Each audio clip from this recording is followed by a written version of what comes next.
Yes, good afternoon mga ka-SP. So again, tayo ngayon ay magbibigay ng dagdag kaalaman sa inyo, no? Okay, so anong ituturo natin ngayon? Tignan nyo to.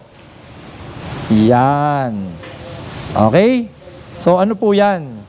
Alright, so ito mga ka-SP, ito po ay tulo ng langis sa inyong makina, no? Or leak sa inyong engine. Pagka kayo nakakita ng ganito sa inyong mga garahe, huwag nyo po yan babaliwalain, no? Kasi bakit kamo? Maari pong kumatok ang inyong makina. Nahahantong po yan sa overhauling. No? Ano ba yung overhauling? Pagka yan po kasi ang mga makina nyo ay naubusan ng langis, yan po, kakatok na po yan. No?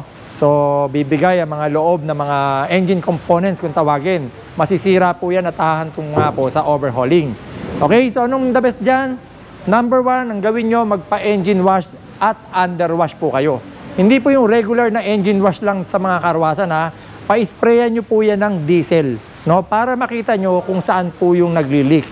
Okay? Or pwede rin kayong dumiretso na sa mekaniko at sila na bahalang mag-engine wash para tuloy-tuloy na makita kung saan yung leak na yan.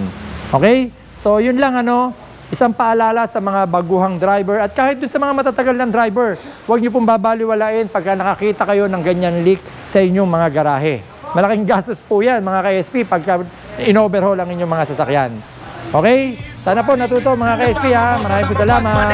Majesty Driving School. Dito ay tiyak ka na matututo. Majesty Driving School. Palagi kang safe sa kada biyahe. Mga dami na magturo ng disiplina. Maging responsable sa manibela.